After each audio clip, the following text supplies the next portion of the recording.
Welcome to the Bettis Musgrove Show, the podcast where personal injury legal expertise meets real-world advice to empower and protect you.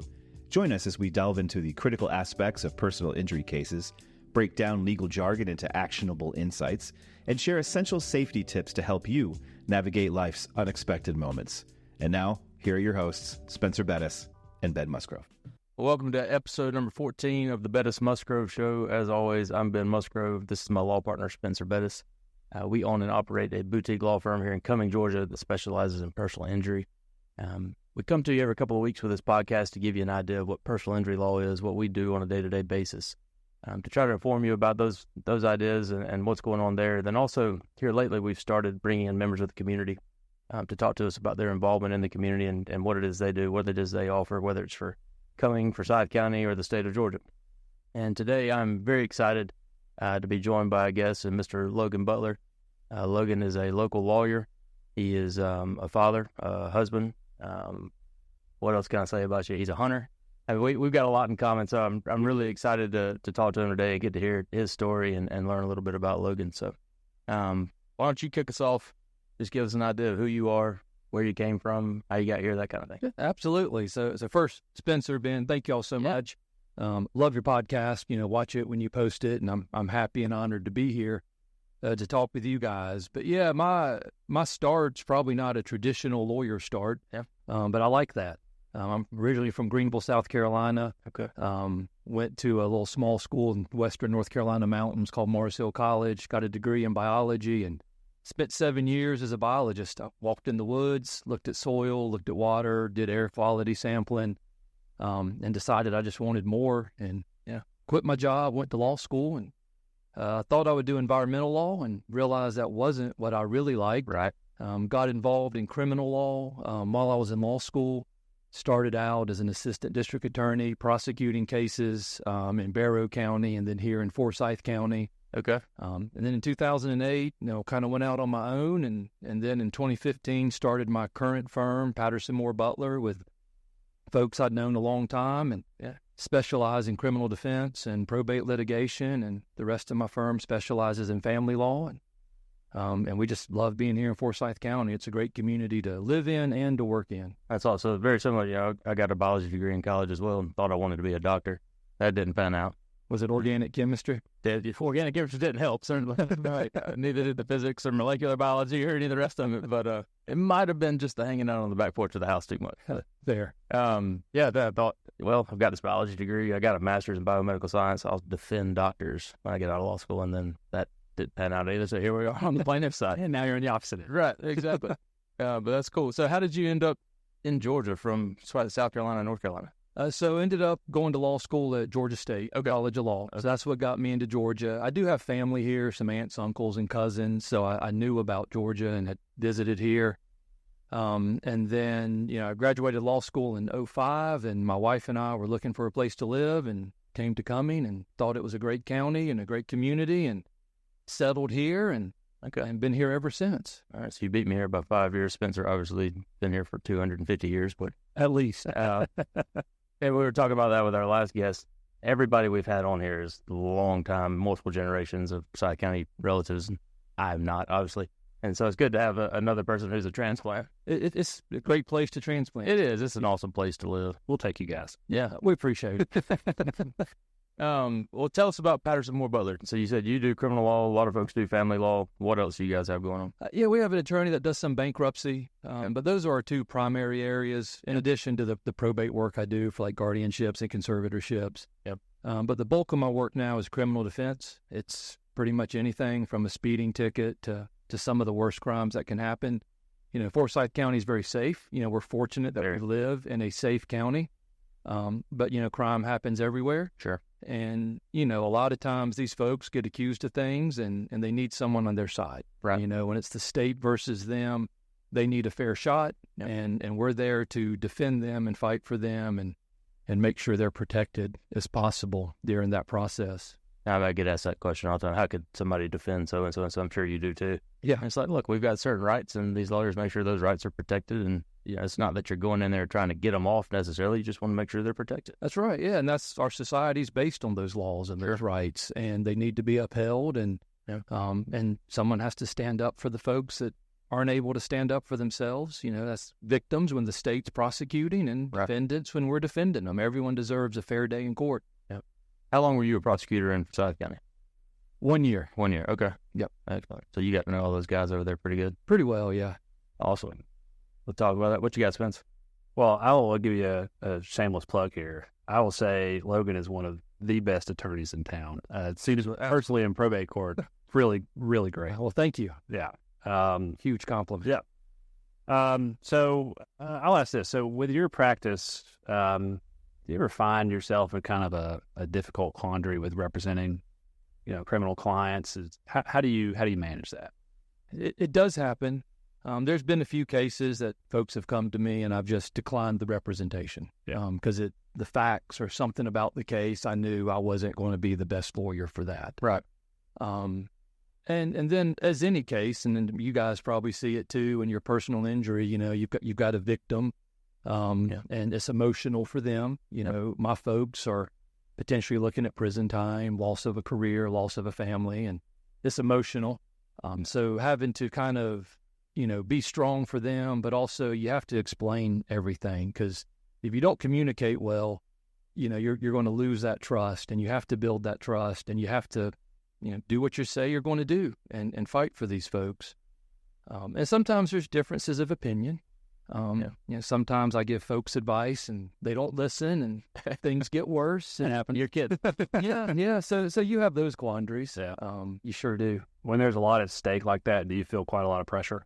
Oh, absolutely. Yeah. Like there's sometimes you just are up at night just because you're thinking about a case, worrying about a case, And it's one of the bigger ones where someone might go to prison for a long time. That's a heavy load to carry. Yeah, for sure. My wife calls it the 2 a.m. night terrors, because I'll just sit up in the bed like, oh, my Lord, did I do this? I need to do this. Like, it freaks you out. It does. It freaks you out at times. It's a lot of pressure. And did I forget something? Did I miss something? Right. Can I do better? You're constantly wanting to do your best, so you're constantly questioning yourself. I'd say that happens to me on a weekly basis. Popping up like, oh, it used to happen to me a lot more when I first got started. I've kind of eased into it a little bit more now, but experience helps. Yeah, couple times a month for sure. I'm sitting straight up in bed and I'm looking through my phone like, oh, did I send the email? Did I do this? Yeah. It happens. Yeah. So how does that, what Spencer's talking about there and representing folks and that live in the community, how does that tie in with you or living in the community as well? Did any conflicts there? Any negative interactions? I don't think there's negative interactions. I'll tell a real quick funny story. Yeah. I prosecuted here and just left the DA's office and was doing criminal defense work. So I was at the old jail we had here in the county and had a couple of clients I had to talk to in the jail. And so I talked to one client and they were taking him back. I was waiting for my next client to come out. And there's an inmate in there who was mopping the floor. And he's just, doing his thing, comes around the corner and sees me, and he looks at me. And I was, recently a prosecutor, so I'm trying to figure out, did I prosecute you? Right. Or did I defend you? I can't remember who you are. And he goes, are you a defense attorney now? And I said, yes, sir, I am. I wish I'd have known that. You did a good job putting me in here. I'd have hired you to get me out on this one. That's fantastic. It's a great story. But yeah, I mean, I've helped a lot of friends. I've helped friends' children that have gotten, speeding tickets, whatever. And when you're involved in the community, there's a side benefit of business generation. Right. But that only comes if you're truly involved in the community and you really devote time and effort and do a good job for your community, be it through nonprofits, through whatever you're helping your kids with at school. Sure. And just getting to know people here. And if you're genuine about that, they'll see you as a genuine person, and then folks will come to you. The business side, is an after effect of just doing right by your community. I've noticed it a lot more since my kids have gotten into elementary school and just getting involved with whatever it is they're doing, plays and, parties in their classroom and stuff. So, yeah, absolutely. I mean, just that interaction's huge.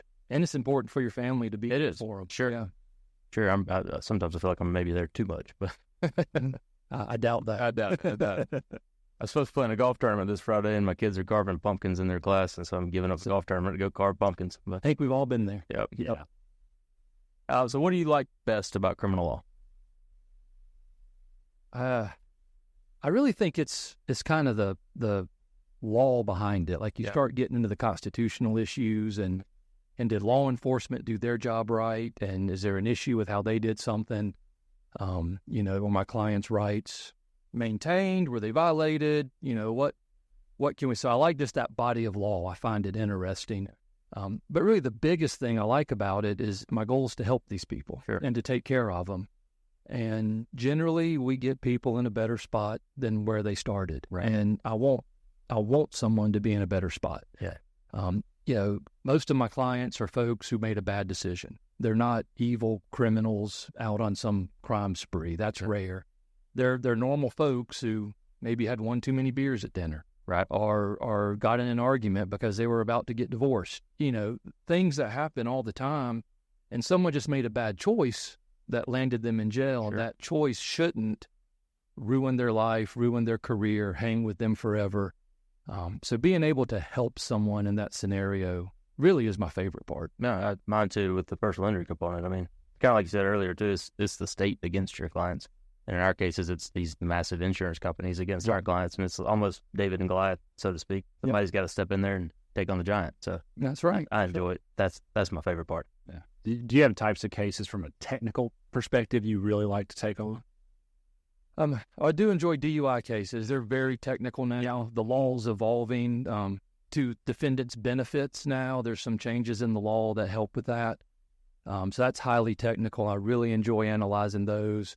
I enjoy drug cases with search warrants because that kind of gets technical and gets to that constitutional law issue of, did you get these drugs lawfully? If you didn't, then that's an issue. And if you did, we need to figure that out too. Yeah. Yep. In a past life, I was a police officer, and DUI cases were very technical. Yes.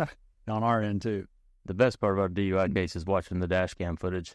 That used to be a running joke in college, and we'd have Attorney brothers, whatever, got DUIs, they'd all go get their video, and then we'd sit in the living room and watch it, and the stupid stuff they would say. There's something funny. That's true. Yeah. It's incredible. Yeah, when I was doing it, it was the beginning of the body cam phase. Okay. Yeah, and so a lot of great stuff. Yep. A lot of good entertainment. I believe it. So go ahead, Spencer. I'd say something. What do you think is something when someone's looking for an attorney that makes you pop out to them as their choice? Well, part of it's just experience, being a prosecutor and then being a defense attorney. You've seen both sides of the equation. Part of it is just having relationships, and knowing the people to talk to and being able to get information and you can get more done by being nice and professional. Just coming in and barnstorming on every case is not effective, right? So being able to talk to prosecutors, talk to law enforcement officers, that's a huge, huge benefit. And then, our firm is very community focused and client centered, and we're always going to focus on the client and devote the time needed to their case. Answer their phone calls, return their phone calls. Do everything we can to take care of them. That's the biggest one for definitely. Sure. I know you have the experience because I feel like every time I go to the courthouse, you're there. About true. If you've ever received one of his leaves of absence in the mail, it's like 16 pages thick with cases. So the man stays busy. Yeah, it's true. Thank you. It's impressive. You see, you know what it is immediately because it's 2 inches thick in the envelope. That's fantastic. So, talking about how you interact with the public and how you interact with your clients, is there any specific tool that you implement in your practice that you think makes you better at your job? Listening. Yeah. You have to listen.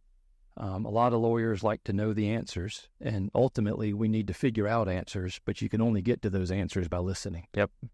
So you have to listen to your clients. You have to keep an open mind, but you also have to shoot them straight. Yep. I've had people come to me and, this other lawyer promised me they'd get it dismissed, and here I am with a terrible plea deal. And, you can't make untrue promises. Sure. You can't overpromise or overscare somebody. You have to be realistic with them because it's their life. Yep. Yeah. And that's my goal, is to always be realistic and say, here's what we got. This is the good, the bad, and the ugly about your case. Yep. These are your options, and let's figure out the best one for you. To me, that's just so important. Yeah. I think the hardest part of our job is managing client expectations. So they see these billboards, say we're going to get $10 million for a leg injury, and it's like, you're not. Yeah, this was just never that's not going to happen. That was some one-off or a catastrophic case like your rear-end collision is not going to produce that. Exactly. Yeah, I mean, you've got to be upfront because otherwise they expect $10 million at the end or they expect a dismissal. That's right. And if you're upfront, then you develop credibility and trust, which in your profession, in your community, in your family, that's huge. You got to have both of those. It's the only thing you can have, and once you lose it, it's really hard to get it back. That's right. Yeah. Well, you got anything else, Spence? Well, I know that you're very heavily involved in our community. What organizations are you a part of? It's been several. My former church, I was the Board of Trustees chair for a couple of years, and that handled all the administrative and capital projects of the church. I've held all the leadership roles in our local bar association, including the president. That's right. My Rotary Club, the Near Forsyth Rotary Club, I held roles there, was president of that club several years ago. I've been just rolled off the Baldridge Boys Lodge Board of Directors. I was on it for 9 years and chaired it 1 year. I'm on the Leadership Forsyth Board of Directors now, and I'm the chair-elect for that organization. Okay. And then both of my daughters are involved in different activities at school, and we're heavily involved in all the PTO and boosters and making sure all of their activities run smoothly at the school. Yep. That's all. When do you sleep? I don't. Right. Yeah, that's an incredible list. I forgot that you were the president of the Forsyth County Bar. You probably held my favorite law day we've ever had. That was a great law day. Oh, well, thank you. Yeah. That was a good day. It was fun. Everybody had a good time. That's the one we had the panel, the speakers up there. Yeah, that was. You had Chief Justice Melton that came up. Was that yours? Maybe. We had Chief Justice. We had someone from the prosecuting attorney's council at the time. That's right. Yeah. It was great. Yeah, that was a while back, but yeah. Well, thank you. Yeah. So when did you first decide to start getting involved in these organizations? So it was, not long after I'd moved to Forsyth County. And I'd always done volunteer work. Sure. In college, I spent a month out west volunteering with the National Park Service, just building tent pads and cutting brush. And that's awesome. I got to camp for free and earned it, but volunteered with them. I volunteered a lot with Habitat for Humanity through college. Our high school, we did a bunch of stuff. Then got into kind of my biologist job and didn't have quite the time or the resources to be as involved then. And then I got here and just saw how amazing the community was. But once you get involved with these different nonprofit organizations, and Forsyth County has a lot. There are a ton of organizations here. What you quickly learn is there is a tremendous need for that in our county. And, we're ranked number 1 or top 5 in just about every category. It's a highly affluent county, and it's shocking at how many folks don't fall into that mold and how many folks need the help of these organizations. And once you start realizing that, it's easy to find something you have a passion for and get involved because there's lots of need here. Sure. Yeah, I see it too. The surrounding counties aren't as affluent as Forsyth County, and those people will come here sometimes looking for help. And, there's groups here that are able to help them. Yeah. It's amazing. It's a great county. It really is a good place to live. Absolutely. Are you involved in any environmental biological organizations now? Well, conservation. Okay. There's several types of hunting I enjoy doing, and so I also get involved with some of the conservation programs around ruffed grouse and pheasant and elk, and there's organizations that try to ensure there's habitat for these animals and opportunities are preserved for future generations. So I do get involved with that, but it's more of a financial support versus a hands-on support. Yep. And I know, selfishly, when you get involved, like we talked about, you just get to know people and business comes because of it. What's another reason you think someone should get involved other than just trying to benefit their pocketbook? Well, I think it's fulfilling. Yeah. To give back to your community and to help folks in need. It's fulfilling inside you. So it's worth doing for that. I think, those of us who are successful and blessed, it's good to give back. Yep. I wasn't always like this. I was a broke biologist walking around in the woods. So to be able to give back when you can, I think is very important just for society as a whole. And then you just learn stuff. Like you meet so many different people that you become great friends with, that you'll start hanging out with. Right.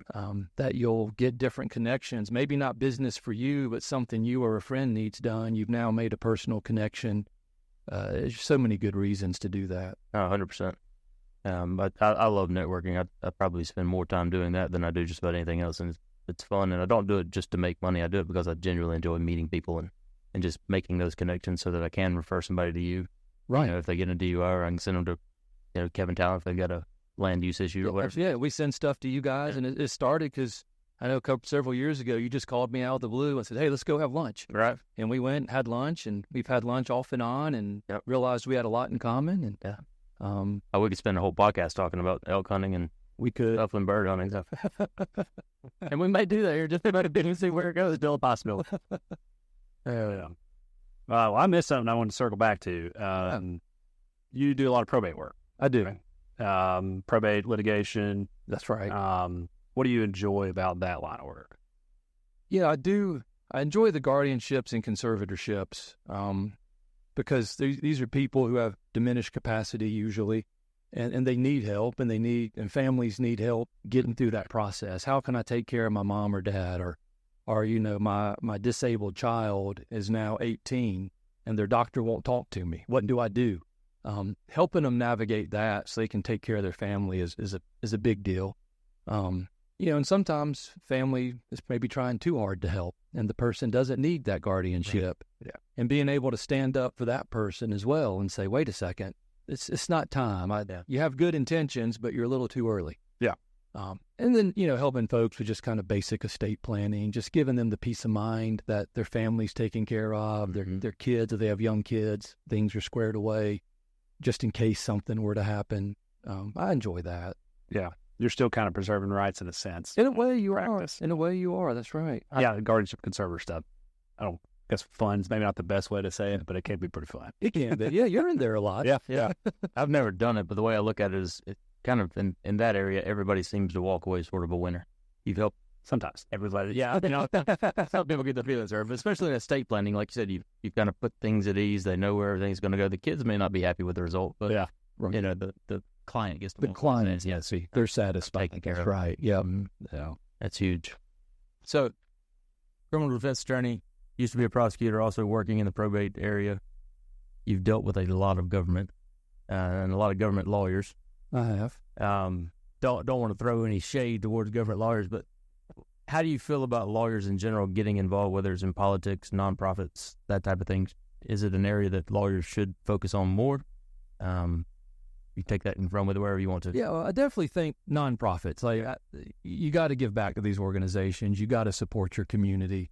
And if Judge Bagley swore you in, he talks about kind of your higher calling and things that you've got to do as a lawyer. And it is an honorable profession, and we need to treat it as such. And giving back is a good way to do that. Sure. But I think what's most important, be it nonprofits or community or politics, you got to follow your passion.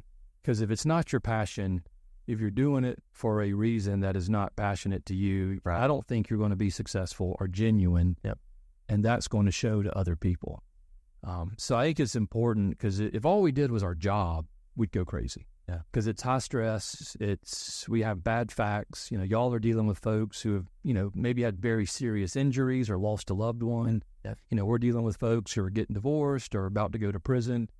The facts are heavy and hard to deal with, so you have to have other outlets. And I think those are great ideas, because I don't know why anybody does politics these days. It's gotten a bit ridiculous with social media and all that stuff. But if that's your passion, you should follow it. Sure. Then, in our profession too, there's a very high substance abuse problem.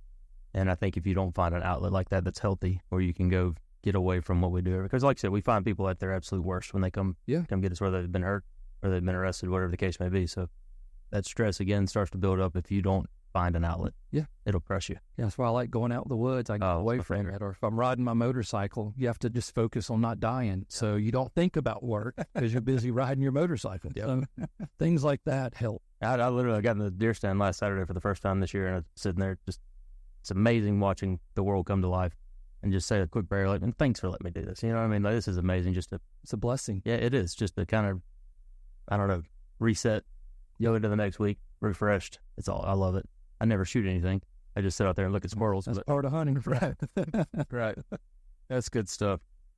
So do you have any advice for people who are facing an allegation of a crime. So, Yes, and I guess it depends on what the crime is, but it does. But there's some basics you should be aware of. Yep. You know, if the law enforcement shows up at your door and wants to talk to you about something, don't talk. right, you don't have to. You don't have to talk, and you can tell the law enforcement officer, you know what, I want to talk to a lawyer. Right. And stand firm. Yeah. You know, don't talk, and consult with a lawyer. Now, if they already have a warrant, they're going to arrest you, and you're going to be getting an attorney after the fact.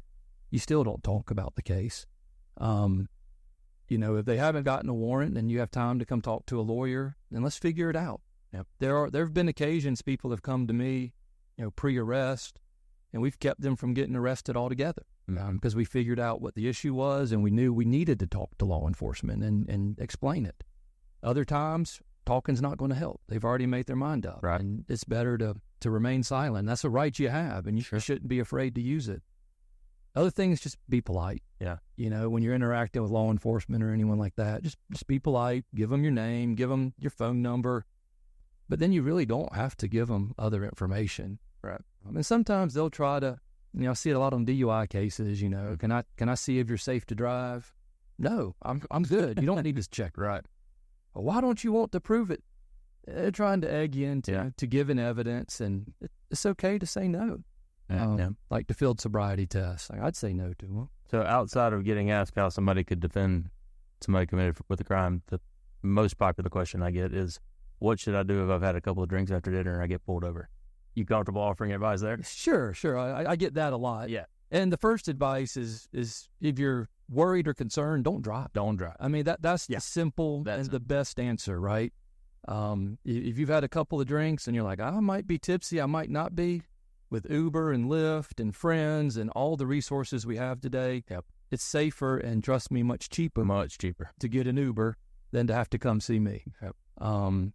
But realistically, I can say be polite. I wouldn't do field sobriety tests. You can refuse those. If I knew I'd truly just had one beer at dinner, and that was all, I'd probably blow in their portable breath test. Right. I'm a big guy. They'd see an 01. They're going to let me go home. If I was on the fence, I probably wouldn't do anything. Now, if you don't submit to an official test, they're going to try to suspend your license administratively, and that's something we have to deal with within the first 30 days. So there's consequences for those choices, but you're not required to give evidence against yourself, and I would not. Yeah, I had an old lawyer tell me one time to answer their questions with questions, and I'm like, I don't know that that's a great idea. But I get it to the degree, have you had anything to drink tonight? If you say, yeah, I've had one or two, well, now you've admitted to drink, and that just gives them more. Yeah, and it's easier to just say, you know what, I'd rather talk to a lawyer. I don't want to answer your questions right now. Yeah, and then call Logan and get your license back. That's right. That's great. What advice would you have for people that are considering a career in law, whether it's criminal law or what we do? I've enjoyed it. This is my second career. Yeah. And I'm glad I did it. I'm thankful I did it. It's fulfilling. It's provided opportunities for me and my family. Yep. It's provided opportunities to give back to my community. Things that I probably wouldn't have if I just worked a regular 9-to-5 job. But when I was doing some biology work, I was dealing a lot with EPA regulations. So I was kind of getting my feet wet in law and things like that, and realized I just liked it. And that's kind of what drove me to law school. So then it's truly a passion. You know, and even if you're not sure, it's worth trying, because there's so many things you can do with a law degree. Like, you don't have to be a trial lawyer. Yep. You can work in so many other industries, and it's beneficial. But it's also a commitment, as you guys know. Yeah. I mean, it's a tough course of study. It's a hard life. It's hard work. It's fulfilling. So I wouldn't go into it lightly, because it does take a lot of effort to be successful. It fit my personality perfectly. I'm a nerd. I enjoy reading. I mean, my wife just thinks it's ridiculous, but that's what I do. So, I mean, I think I fell directly into where I needed to be, probably not on the medical side. I enjoyed science, but I think I enjoy this much more than I would, the doctor world. But yeah, I think you got to be, if you're not somewhat passionate about it, it'll just spit you out. It will. That's right. Yeah. It requires a lot of work, a lot of weekends and nights and all that. It does. If there's one piece of advice you could offer yourself early in your career, what would it be? Probably be to to probably get the confidence earlier to go out on my own and start my own business and not be concerned about that. Because I went to the DA's office, I became off counsel with the firm, so I really didn't have any risk. And looking back, I could have done it. I mean, I'm glad of the path I took. I worked with great people. I mean, they're all awesome, amazing lawyers. I learned a lot and so thankful for the experience. But looking back, I realized I was overly cautious, overly scared, and taking that big step, which for a lot of people is scary. Like, I want to start, even if it's not a law firm, do I want to start a business? That's a scary step. Yeah. I wish I just had more confidence in kind of going down that road sooner. I was literally talking to an old law school classmate on the way into the office this morning, and he's a defense attorney for an insurance company. He's like, I think I want to make the jump to the plaintiff's side, start my own firm. And I said, do it. It's the greatest thing I think you'll ever do. And he's like, I'm just terrified to give up this guaranteed paycheck and not be able to support myself. And I was like, well, no, that is terrible. Legitimate fear. Right. And it's going to take you a year, maybe 2 years before you start making money again. But I think if you just see it through and hey, both of you guys did that, you know, and got together here with this firm, and we had reservations. Yep. My wife had a great job, so I got to lean on her a little bit. So I didn't have to stress as much. But, you know, I mean, at the same time, if I didn't believe in myself and take that leap, then we wouldn't be That's right. sitting here today. So yeah, you guys are doing great, and I'm glad y'all got your firm. Love it. It's been fantastic so far. About a year and a half now. So Yeah. That's great. Great choice. I did want to ask, I meant to earlier when we were talking about the groups you've been involved with, or do you know of any that right now just need people to come give time? They probably all do. Yeah. Be realistic. And if you're interested in maybe serving on a board, and it's not a huge commitment, but it is a commitment if you're going to do that, go and volunteer. You know, like, you know, the Baldrige Boys Lodge deals with boys who've been removed from their homes, teenage boys, for a variety of reasons, and can't stay at their home. And we have a facility where we house them, take care of them, nurture them, teach them how to be men, get into school, do all that stuff. You know, Jesse's House in town does the same thing for teenage females.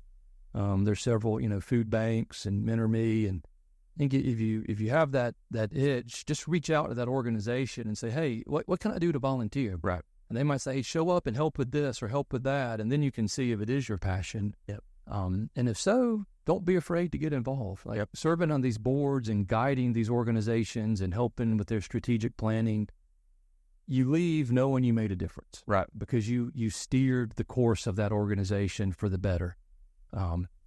So just jump in, just call anything you have an interest in. Yep.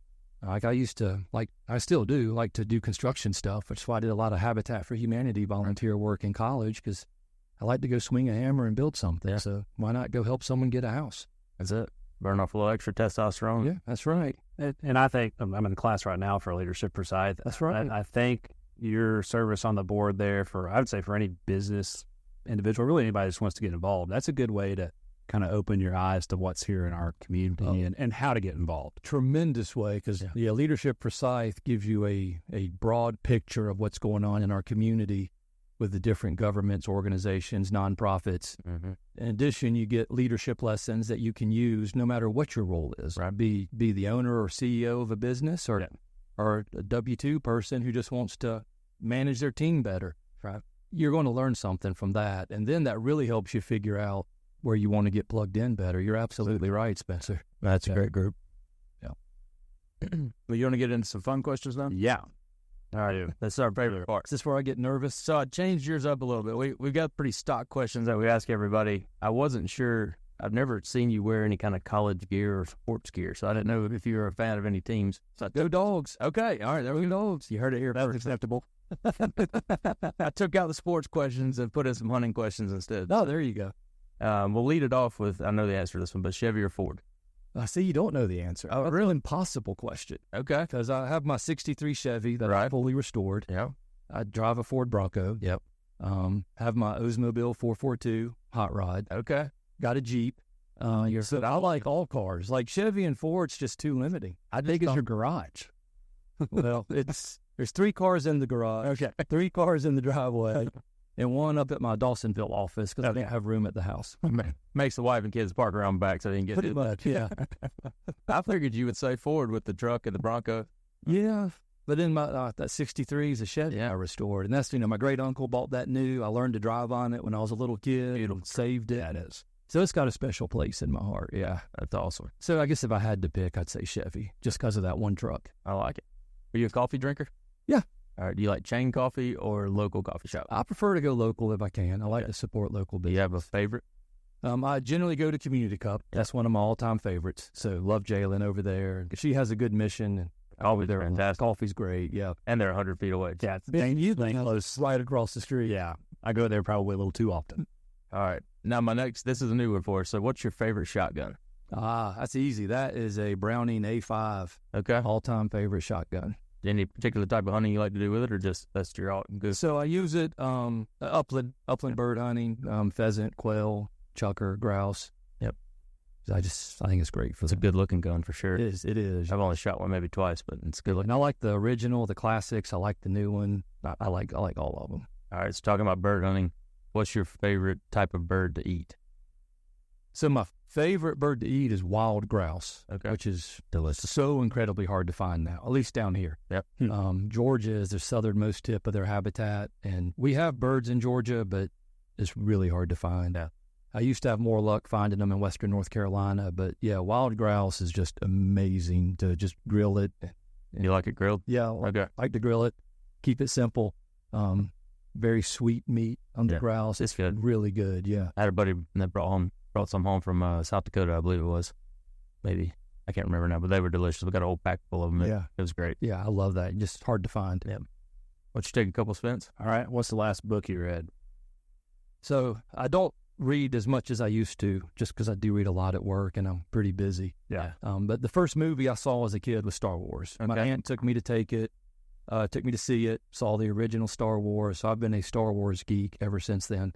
But the last book I read was one of the novels about Obi-Wan Kenobi and his time on Tatooine, kind of like before the first Star Wars came out.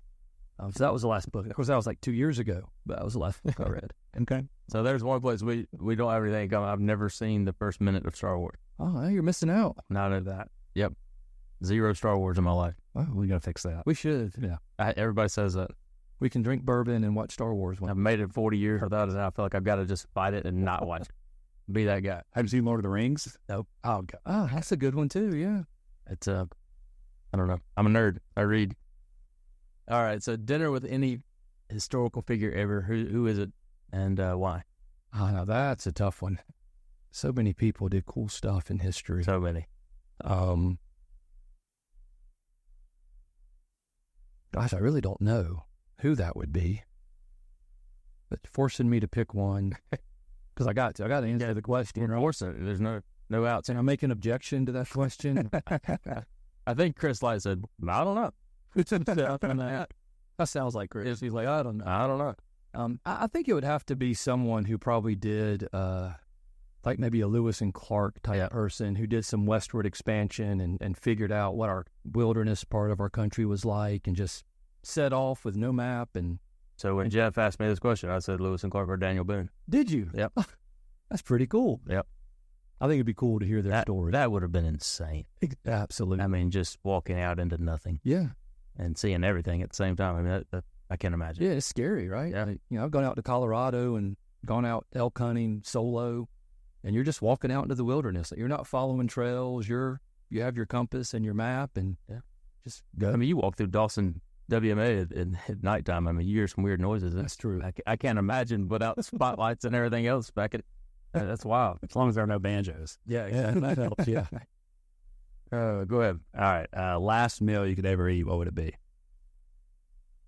Elk tenderloin, Brussels sprouts, probably a Coors Banquet beer. Oh, okay. I like it. Probably where I'd go. How do you do your Brussels sprout? I like a little bit of a glaze with some bacon and a little sweetness to it. That's how I like it. Yeah. Yeah, on the way to do it. Yep. Mom used to boil when I was a kid, and I refused to eat them. But now that they've roasted them and glazed We start roasting and glazing them. They're ideal. Yeah. They really are. Mm-hmm. That's awesome. What's your favorite vacation spot?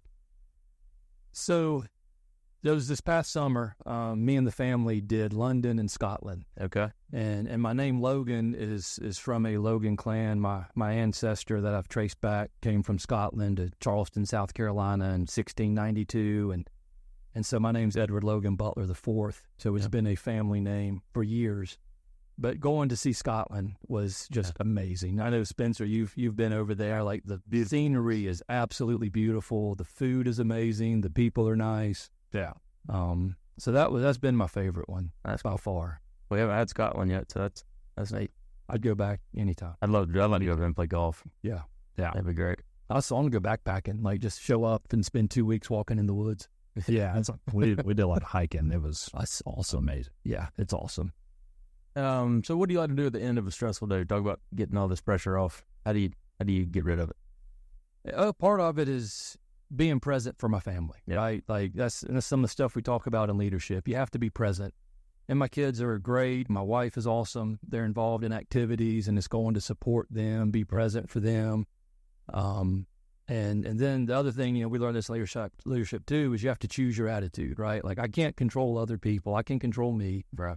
And so I have to tell myself that that's work. That's leave it there, and be present.